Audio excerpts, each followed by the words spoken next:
साथियों, नमो बुद्धाय, जय भीम। साथियों,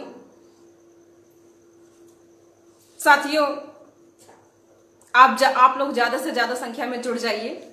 फिर आप सभी लोगों से कुछ संविधान के बारे में डिस्कस किया जाएगा।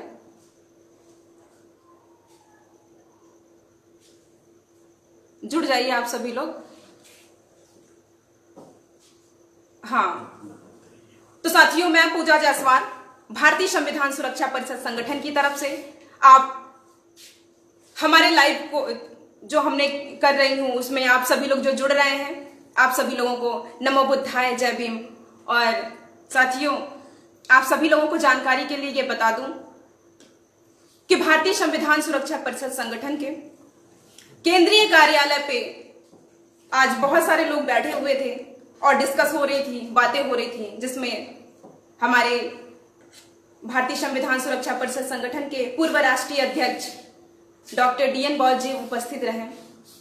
और साथियों, हम लोग संविधान को लेकर के कुछ डिस्कस कर रहे थे कि पहले क्या है, 1950 में जो संविधान हमारा बनके तैयार हुआ था, उसमें जो लैंग्वेज दी गई है, जिसमें जो भाषा दी गई है, उसमें जो भी बातें लिखी गई थी, आज के जो संविधान को पढ़ा जाए तो उसमें बहुत सारी ऐसी कमियां नजर आती हैं। देखने को, सुनने को, समझने को ये चीज मिलती है कि बहुत सारे संशोधन तो हुए, लेकिन बहुत सारे ऐसे जो शब्द थे जिसका संशोधन नहीं किया गया था, या फिर जिसका पता भी नहीं चलता कि वो संशोधन किए गए थे या नहीं किए गए थे। लेकिन फिर भी बहुत सारे ऐसे शब्द हैं जो नए सिरे से आ गए हैं। मतलब जो 1950 का संविधान पढ़ो तो उसमें जो कुछ शब्द ऐसे थे जो पहले आदिम जातियां लिखी थी, जिसमें पिछड़ी जातियां लिखी गई थी, उसको अनुसूचित जाति, अनुसूचित जनजाति कर दी गई, जबकि पिछड़े में OBC भी आता है। तो इस तरह से करके हमारे एक एक चीजों को कैसे हटाया जा रहा है, उस सभी चीजों पे हम लोग डिस्कस कर रहे थे, बातें कर रहे थे। तो हमने सोचा क्यों ना, जब हम लोग जब बातें कर रहे हैं, कुछ लोग बैठ करके कमरे में सुन रहे हैं, तो आप सभी लोगों से वो बातें शेयर की जाए। तो साथियों, बहुत अच्छा लगेगा कि आप सभी लोग हमारा सहयोग दे रहे हैं, साथ में आ रहे हैं, जुड़ रहे हैं। तो बात को ज्यादा ना बढ़ाते हुए आप सभी लोगों का हार्दिक स्वागत है, वंदन, अभिनंदन है कि आप सभी लोग आ रहे हैं। साथियों, हम संविधान के लिए कुछ डिस्कस करेंगे, उसके प्रियम्बल पे कुछ डिस्कस करेंगे, कुछ मौलिक अधिकार पे करेंगे, और कुछ ऐसे भी डिस्कस करेंगे जो संविधान में 1950 में जो शब्द थे, आज वो शब्द कहाँ चले गए। तो उसके बारे में पूरा विस्तृत जानकारी हमारे संगठन के पूर्व राष्ट्रीय अध्यक्ष डॉक्टर DN बॉल जी देंगे। तो मैं उनको बुला रही हूँ। सर, आप। जय भीम साथियों, नमो बुद्धाय, जय भीम। आप लोगों का बहुत बहुत साधुवाद, धन्यवाद। साथियों, जो भी चीजें आज तक आजादी के बाद हमारे संविधान में हो रहा है, हुआ है, उसके बारे में आप लोगों को बताना उचित समझ रहे हैं, क्योंकि हमारा संविधान बहुत ही लचीला है। लेकिन यदि हम सचेत नहीं रहे, अलर्ट नहीं रहे, तो वह कठोर बन जाएगा।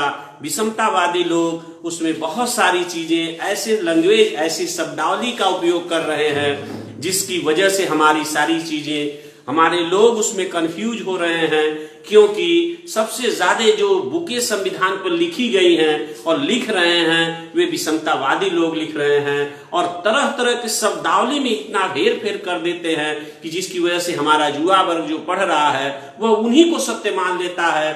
क्योंकि 1950 की बहुत खोज के बाद हमें एक पुस्तक मिली। उस पुस्तक से जब हमने अध्ययन किया और आज की पुस्तक से जब अध्ययन किया अम्बेडकर साहब के भारतीय संविधान को, तो बहुत ही अंतर पाया। सबसे ज्यादा जो अंतर पाया गया वो शब्दावली का अंतर पाया गया। प्रियम्बल को, उद्देशिका को प्रस्तावना कहा जाता है, ये शब्द गलत है। उद्देशिका का मतलब होता है कि किसी भी लाइफ में, जीवन में जीने के लिए जो हमारा बेसिक उद्देश्य होना चाहिए वह बताया गया है। प्रस्तावना का मतलब होता है कि किसी चीज को प्रस्तावित कर दिया गया, उसको एज इट इज लिख दीजिए, उस पर कार्य कर दीजिए। लेकिन उद्देशिका का मतलब आप लोगों के सामने बताना चाहेंगे, इसको प्रियम्बल कहते हैं इंग्लिश में, उद्देशिका। तो साथियों, आपके सामने हमने पहले से एक कुछ लैंग्वेज लिखी हुई है कि 1950 के संविधान में 1950 के संविधान में हमारा प्रियम्बल उद्देशिका है। जिस समय हमारा संविधान बनाया जा रहा था तो उस समय एक सबसे बड़ी समस्या आई कि सारे धर्म के लोगों ने कहा कि भाई हम हिंदू हैं तो श्री गणेश से न चालू करेंगे, मुस्लिम ने कहा कि इंशाअल्लाह से चालू करेंगे, सिखों ने कहा वाहे गुरु से चालू करेंगे, क्रिश्चियनों ने कहा गॉड से चालू करेंगे। तो अम्बेडकर साहब इतने विद्वान थे तो जानते थे, तो उन्होंने क्या किया कि नहीं, यह धर्म का मामला नहीं है, यह मानव के मूल्यों का मामला है। इसीलिए उन्होंने प्रियम्बल में सबके सर्वसम्मति से किसी एक का न हो, सर्वाइवल हो, इसलिए उन्होंने कहा था हम भारत के लोग, हम मतलब हम सभी नागरिक, हम भारत के लोग, जितने भी भारत में रहने वाले लोग हैं, हम भारत के लोग भारत को एक संपूर्ण प्रभुत्व संपन्न, साथियों इसमें शब्दों का चयन करना है। एक शब्द है प्रभुत्व, संपूर्ण प्रभुत्व का मतलब होता है प्रभु, प्रभु माने मालिक। मालिक कौन है यह जानना जरूरी है कि संप्रभुत्व अर्थात यह जो हमारी जनता है, हम भारत के लोग हैं, इस देश के संविधान के संप्रभुत्व हैं, अर्थात हम इस देश के नागरिक के साथ साथ हमारी जनता ही इसकी मालिक है, प्रभुत्व है। हमारी जनता ही इसकी सबसे बड़ी प्रभुत्व संपन्न मालिक है। और संपन्न साथियों ये है कि सर्वगुण से, सारे सिस्टम से ये संपन्न है और लोकतंत्रात्मक गणराज्य बनाने के लिए तथा उसके समस्त नागरिकों को, साथियों यह 1950 का संविधान है। इस 1950 के संविधान में यह 2-3 चीजें नहीं थी। जो 44वां संशोधन किया गया, जो मिनी संशोधन संविधान का कहा जाएगा, सबसे ज्यादा 42वां संशोधन में हेरा फेरी हुई है। संविधान को आर्टिफिशियल प्रियम्बल कर दिया गया। आर्टिफिशियल प्रियम्बल से कहने का तात्पर्य है कि जो हृदय हमारे सेल्फ इच्छा से चल रहा था वह किसी दूसरे की इच्छा से चलेगा, वह इसमें स्थापित कर दिया गया, जिसमें समाजवादी, पंथ निरपेक्ष और अखंडता शब्द जोड़ करके यह बहुत ही गलत किया गया। क्योंकि अंबेडकर साहब को क्या यह नहीं मालूम था कि समाजवादी शब्द जोड़ दिया जा? क्या उनको यह नहीं मालूम था कि धर्मनिरपेक्ष जोड़ दिया जा? क्या अखंडता उनको मालूम नहीं था? नहीं, सब मालूम था। इसलिए वो जानते थे यह महाविनाशकारी शब्द है। समाजवादी का मतलब जितने तरह के समाज, उतनी तरह की बात, उतनी तरह की विचारधारा, यानी हमारा संविधान खंडित हो जाएगा, डिफरेंशिएट हो जाएगा, जातिवादी हो जाएगा। उसी तरह धर्मनिरपेक्ष की बात उन्होंने नहीं लिखा, इसलिए उन्होंने पहले ही सारी सामाजिक, धार्मिक सारी चीजों का उन्होंने इसमें सम्मिश्रण किया है। साथियों, तो लोकतंत्रात्मक गणराज्य, देखिए 2 शब्द है, लोकतंत्रात्मक गणराज्य। साथियों 2 शब्दों का सम्मिश्रण है। गणराज्य क्या है, लोकतंत्रात्मक क्या है, आगे हम इस पर डिस्कस करेंगे। बनाने के लिए तथा उसके समस्त नागरिकों को, जितने भी भारत के समस्त नागरिक हैं, उनको क्या करना है, सामाजिक, आर्थिक और राजनीतिक न्याय। साथियों हमें पहले क्या चाहिए, आज हमारे देश में जैसे ही मंच पर कोई चढ़ता है तो क्या बोलता है, समता, स्वतंत्रता, न्याय और बंधुत्व, यानी संविधान की पहली ही लाइन उसको नहीं मालूम और बात कहता मेरा संविधान कहता है। देखिए साथियों, सामने लिखा है पहले हमें न्याय चाहिए, लेकिन हमारे ही मूर्ख लोग क्या कहते हैं, समता की बात कर देते हैं। समता से इमोशनल ब्लैकमेल करते हैं लोग, संविधान की गलत प्रोनाउंसिंग करते हैं, क्योंकि हमें न्याय क्या चाहिए, न्याय दिया कि सामाजिक, यानी यहां जब सामाजिक की बात कर दी गई है तो समाजवादी बात क्यों की जा रही है, इसका मतलब ये गलत प्रोनाउंसिंग की गई, गलत अमेंडमेंट किया गया, यह गलत चीज जोड़ी गई, यह जानना जरूरी है। क्योंकि अंबेडकर साहब ने सामाजिक, मानव एक सामाजिक प्राणी है, मानव एक सामाजिक प्राणी है, तो सामाजिक प्राणी होने के नाते सबको समान अधिकार होना चाहिए। तो इसलिए मानव एक सामाजिक प्राणी है, सबको समान अधिकार चाहिए। इसके बाद सबको आर्थिक आजादी चाहिए, सबको आर्थिक समानता चाहिए, सबको इक्वलिटी चाहिए। तो इसके बाद उन्होंने कहा राजनीतिक भागीदारी भी चाहिए। भाई जब आदमी सामाजिक हो जाएगा, आर्थिक संपन्न होगा, तो उसको राज्य काज में उसका पार्टिसिपेंट होना चाहिए। तो उन्होंने पहला न्याय की बात उन्होंने क्या कि हमें 3 न्याय की जरूरत है। जब हमें न्याय मिल जाएगा, समाज में सामाजिक मिल जाएगा, आर्थिक मिल जाएगा, राजनीतिक मिलेगा, तब हम आगे स्वतंत्र होंगे।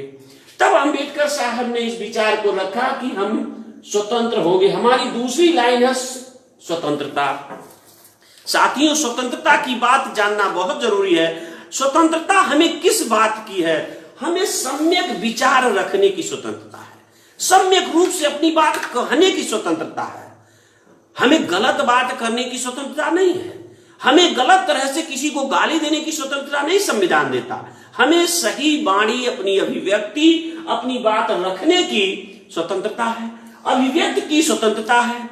इसके बाद हमें विश्वास अपने देश पर, अपने कर्म पर, अपने धर्म पर, अपनी सामाजिक और हमारे संवैधानिक पर विश्वास रखने की स्वतंत्रता है, यह कह रहा है। चौथा है धर्म। संविधान सभी लोगों को जो धर्म की स्वतंत्रता दे रहा है कि कोई भी भारत का नागरिक अपनी इच्छा अनुसार, अपनी स्वेच्छा से वह किसी भी धर्म पर रह सकता है, पालन कर सकता है, तो वहां धर्मनिरपेक्ष की क्या जरूरत थी? जबकि अंबेडकर साहब संविधान में पहले ही स्वतंत्रता दे दिए हैं, धार्मिक स्वतंत्रता, तो अलग से देने की क्या जरूरत थी? यह मिलावट है, यह धोखा है।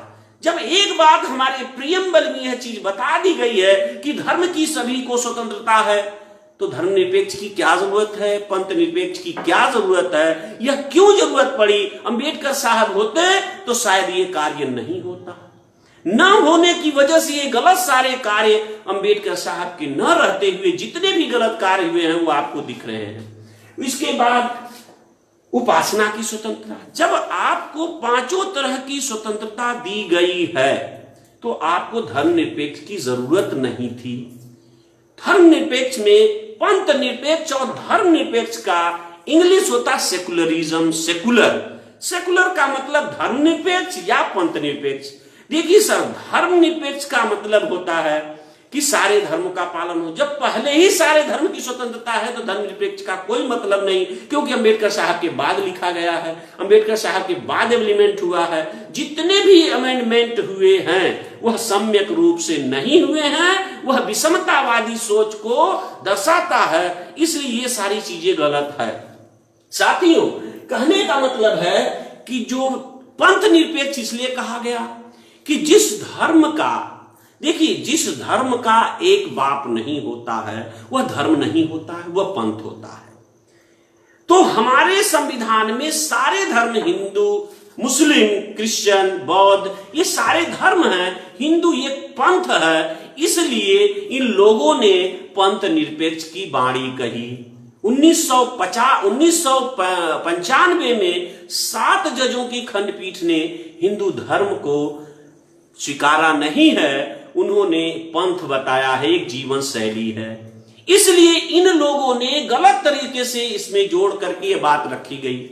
साथियों, आगे क्या है कि हमें साथियों हर तरह से समानता नहीं हो सकती, हम आप समान नहीं हो सकते। सिर्फ 2 चीजों पर समानता का अवसर दिया गया है, प्रतिष्ठा और अवसर की समानता। आज आप देख लीजिए, क्या हमारे अपने लोग अवसर की समानता देते हैं? क्या हमारे लोग ये काम कर रहे हैं? जितनी भी हमारे देश में हमारे बहुजन की, SC, ST, OBC की पार्टियां हैं, वह क्या अवसर की समानता दे रहे हैं? साथियों, संगठनों को भी देखिए कि कोई भी संगठन अपने भी जूनियर को क्या वो राष्ट्रीय अध्यक्ष बना रहा है? अपने जीते जी कई राष्ट्रीय अध्यक्ष बना रहा है? क्या अपने जीते जी वो अवसर दे रहा है? क्या उसको प्रतिष्ठा मिल रही है? नहीं। किसी तरह वो वहां पहुंच जाता है तो संविधान का गला पहले घोटता है। यही वजह से आज संविधान खतरे में है, क्योंकि बहुजन के लोग ही संविधान को निग्लेक्ट कर रहे हैं। कहते गैरों में क्या दम थी, हमें तो अपनों ने लूटा, कश्ती वहीं डूबी जहां पानी कम था। क्योंकि संविधान हमारे अपनों से रक्षक ही भक्षक बन गए हैं, स्वाभाविक है कि वह नष्ट होगा। आगे साथियों इस बात को समझना होगा कि हमें सिर्फ प्रतिष्ठा और अवसर की समानता होती है, समता मिलती है, और ये जरूरी है साथियों। SC, ST, OBC को प्रतिनिधित्व मिला है, और प्रतिनिधित्व प्राप्त व्यक्ति हमेशा एक दूसरे को अवसर देगा, क्योंकि संविधान यह किसके लिए बना है? जो लोग को अवसर नहीं मिल रहा था, जो लोगों को सामाजिक प्रतिष्ठा नहीं मिल रही थी, धार्मिक उनका अस्तित्व नहीं था, उनके लिए प्रतिनिधित्व की व्यवस्था अंबेडकर साहब ने किया। क्योंकि उस समय जब आरक्षण की व्यवस्था की जा रही थी तो लोगों ने नेग्लेक्ट कर दिया, विवाद हो जाएगा। तो अंबेडकर साहब इतने बड़े विद्वान थे कि उन्होंने संविधान के आर्टिकल 16(4) में उन्होंने प्रतिनिधित्व की बात कही। और प्रतिनिधित्व की बात केवल उन्होंने बैकवर्ड के लिए कहा। क्यों? क्योंकि बैकवर्ड के लोगों को सामाजिक और शैक्षणिक पिछड़ापन था, उनका वजूद नहीं समाज में समझा जाता था। इसलिए बैकवर्ड लोगों को आर्टिकल 16(4) में समाज और अपने संविधान के रक्षण के लिए उनको प्रतिनिधित्व दिया गया था। बैकवर्ड का मतलब बेसिकली समझा जाए SC, ST, OBC तीनों जातियां बैकवर्ड होती हैं। लेकिन हमारे लोग उसको डिवाइडेशन करते गए, डिवाइड एंड रूल करते गए, या वो करता गया, हम स्वीकारते गए। ये हमारी गलती है कि हम स्वीकार लेते हैं, अपने ही को गलत स्वीकारते हैं। ये हमारी गलती है, क्योंकि गलत को हम गलत कहें, चाहे वो अपना हो या पराया हो। संविधान में वो सारी चीजें अम्बेडकर साहब ने दिया। इसलिए तीसरा हमारा पायदान है समता। देखिए, ये तीसरे पायदान पर समता, जब हमें दो चीज मिल गई हो, तीसरा तब हमें प्रतिष्ठा और अवसर की समानता होनी चाहिए।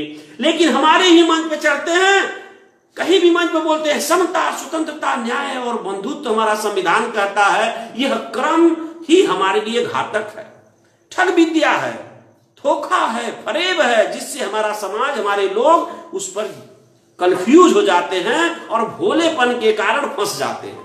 इस तरह से हमें गुमराह समाज को नहीं करना है, ये बात समझना होगा। इसके बाद ये तीनों चीज प्राप्त करने के लिए, प्राप्त कराने के लिए तथा उन सबके व्यक्ति की, उन सब में व्यक्ति की गरिमा और राष्ट्र की एकता। साथियों, व्यक्ति की गरिमा आनी, वह व्यक्ति जो भी अवसर पा रहा है, लोकतंत्र व्यवस्था में जा रहा है, उसकी गरिमा को बचाने के लिए और राष्ट्र की एकता बनाए रखने के लिए सुनिश्चित कराने वाली बंधुता। साथियों, भाईचारा नहीं, भाईचारा का मतलब विनाशकारी।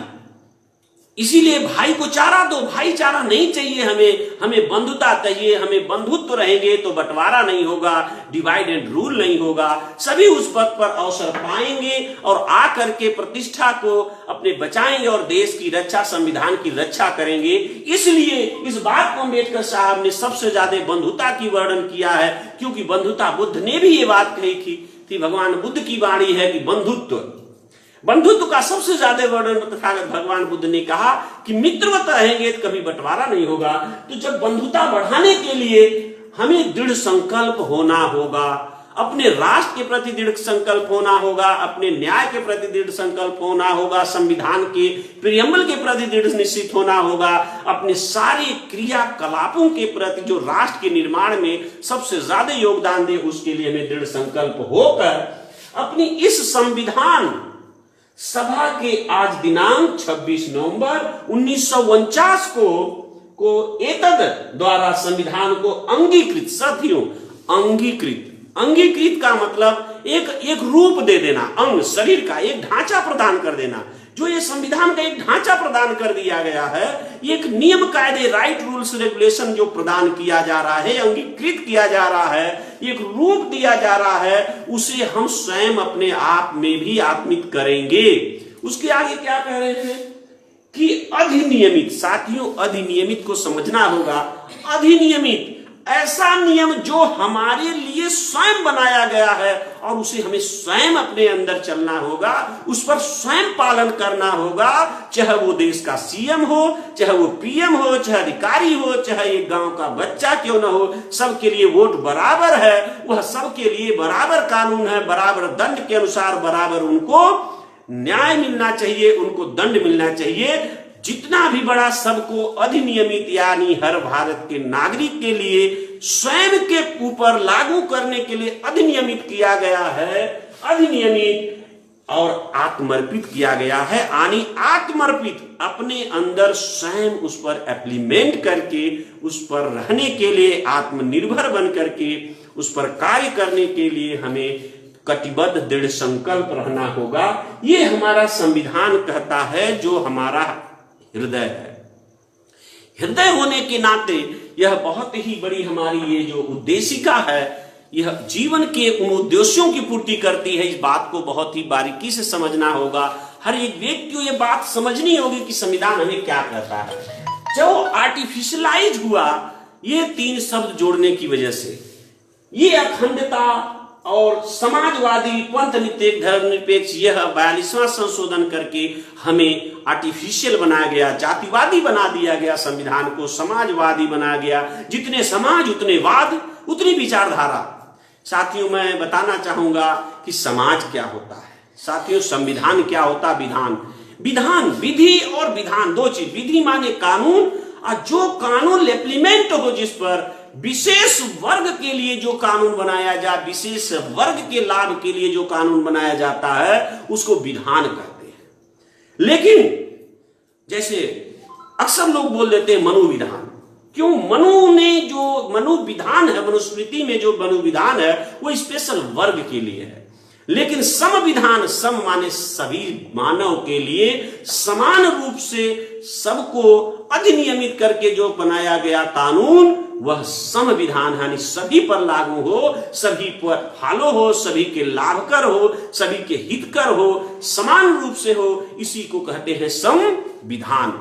इसी शब्द में समाज शब्द। साथियों, समाज, समाज का मतलब, व्हाट इज समाज? समाज किसे कहते हैं? समाज का मतलब होता है जो आज, सम मतलब बराबर, आज प्रेजेंट में जितने भी हमारे लोग हैं, जिनके पास बराबर आकार है, एक जैसा आकार है, एक जैसा प्रकार है, रूप है, रंग है, एक जैसे लोग दिखने वाले आज जितने भी जीव दिखते हैं एक जैसे, वह उनका समाज होता है। अगर उसमें थोड़ा भी परिवर्तन हो जाए, उसके रूप में, उसकी नाक में, उसके कान में, उसके मुंह में, उसके किसी भी कंडीशन में अगर विकृति हो जाती है, आकार बदल जाता है, तो वह विषम समाज हो जाता है। लेकिन यह देश की ऐसी विडंबना है, थोपी गई विडंबना है कि एक जैसा होने के बावजूद भी लोग विषम बन गए। 50 तरह की समाजवाद बन गया, समाजवादी बन गया। यह गलत है। सच्चाई यह है कि हर मानव समाज है, तो समाज एक सामाजिक प्राणी है, जिसका वर्णन अंबेडकर साहब ने सामाजिकता से दिया है। अंबेडकर साहब एक सूरज थे, उनमें मैक्सिमम गलतियां नहीं की जगह है। कोई भी गलती उन्होंने ऐसी नहीं किया है जिसे आज लोग कहते हैं। उन्होंने हर कमियों को, आने वाली भी कमियों को उन्होंने दूर किया है कि भविष्य में क्या कमियां हो सकती हैं, क्या हमारे साथ दुर्व्यवहार हो सकते हैं, उसको भी उन्होंने परिलक्षित करके संविधान में लिख गए हैं। बस सिर्फ हमारे टीचर की कमी है, हमारे समझने वालों की कमी है, जिस कारण से यह हो रहा है। तो साथियों, इस बात को समझना चाहिए। इसलिए हम समाज रूप से, हर व्यक्ति सामाजिक प्राणी है जो समान रूप से दिखे। सिंपल परिभाषा है। किसी बात का अर्थ अगर समझ में न आए, यदि कोई दिक्कत महसूस हो, तो उसी शब्दावली को एक बार नहीं कई बार पढ़िए, इस बात को समझिए। साथियों, इस प्रियम्बल को अच्छे से समझना होगा। जिस दिन हम प्रियम्बल समझ जाएंगे, तभी हम आगे की सारी चीजें समझ पाएंगे, तभी हम आगे समझ पाएंगे। बहुत सारे ऐसे लोग होते हैं जो ये समझते हैं कि प्रजातंत्र क्या है, लोकतंत्र क्या है, जनतंत्र क्या है। तंत्र माने होता है सर सिस्टम, नियम, कायदे, रूलिंग। तंत्र है जो जनता के लिए बनाया जाए, जनता के लिए बनाया जाए, जनता के द्वारा ही हो, जनता के लिए हो, जनता के द्वारा उपयोगी हो, वह जनतंत्र है। और लोकतंत्र है और प्रजातंत्र है। प्रजातंत्र, प्रजा में फर्क है। जब प्रजा राजा की अधीन होती है तो वह प्रजा कहलाती है, और जब प्रजा अपना खुद एक तंत्र डेवलप कर दे, राजा के अगेंस्ट, खुद वह राजा बनने के लिए प्रजा अगर जब अपना तंत्र बना ले और जिससे वह स्वयं चलने लगे, वह प्रजातंत्र कहलाता है। वह प्रजा नहीं होती है, प्रजा का तंत्र होता है। और जब प्रजा राजतंत्र में आ जाती है, मोनार्ची होती है, जहां सिर्फ राजा चलता है, वो राजतंत्र होता। साथियों, एक बात बताऊंगा कि राजतंत्र से भी घातक लोकतंत्र हो जाता है।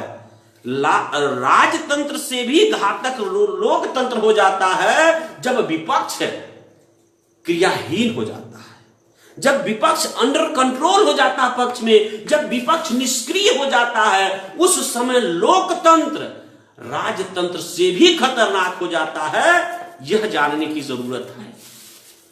इसीलिए अंबेडकर साहब ने कहा नायक पूजा मत करना। अगर नायक पूजा करोगे तो तुम्हारा लोकतंत्र इतना घातक हो जाएगा कि सोच नहीं सकते।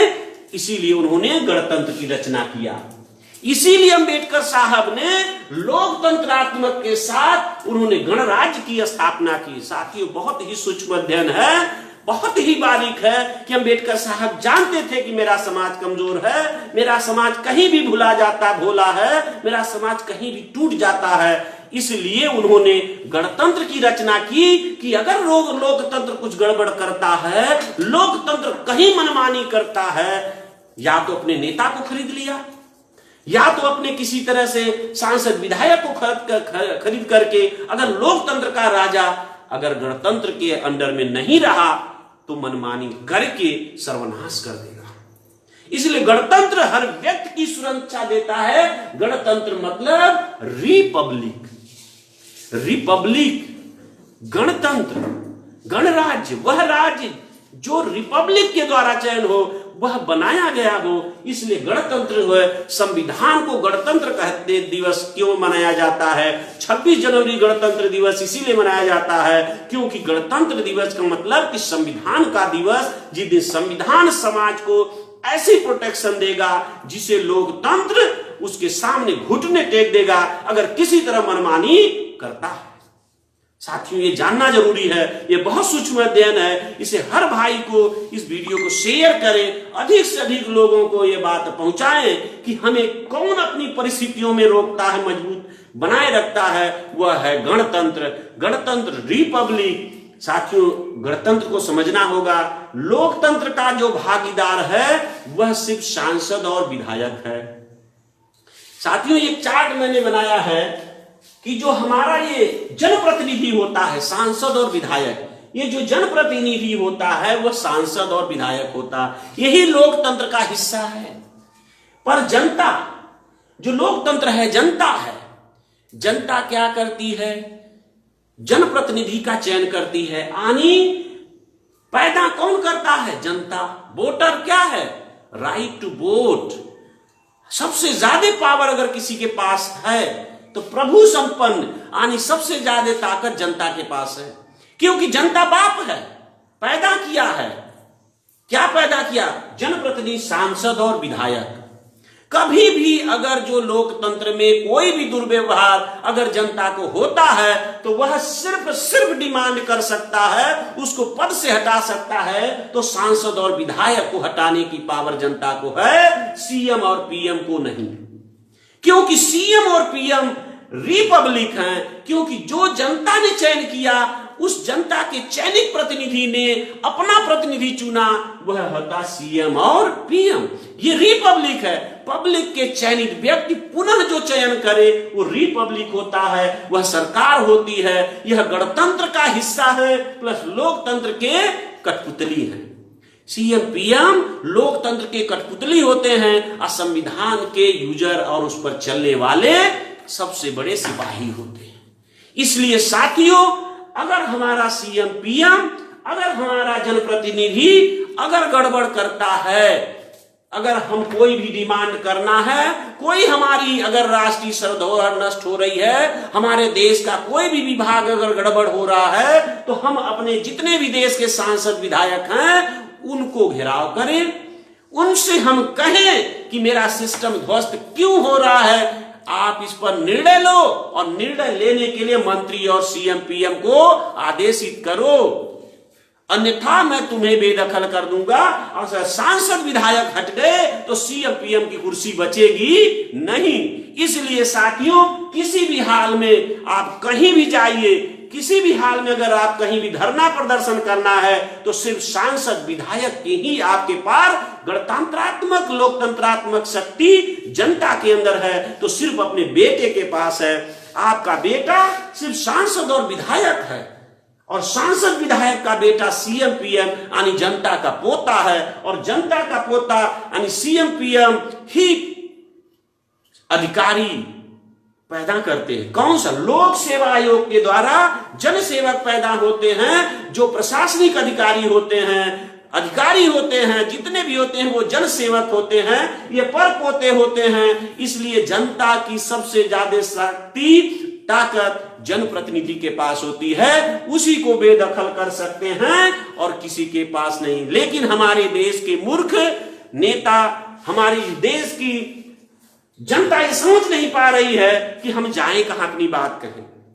साथियों, अगर अपनी बात कहनी है तो सिर्फ आप जनप्रतिनिधि के पास कह सकते हैं, या तो आप डायरेक्टर आर्टिकल 13 के तहत आप डायरेक्ट एप्लीमेंट कोर्ट में, सुप्रीम कोर्ट में दायर करके कर सकते हैं, जी सुप्रीम कोर्ट तुरंत इनको बेदखल कर लेगी कि आप ऐसा जो कार्य क्यों कर रहे हैं जो संविधान के जनहित के कार्य में नहीं है। साथियों, ये बात जानना जरूरी है, इस बात को समझना जरूरी है।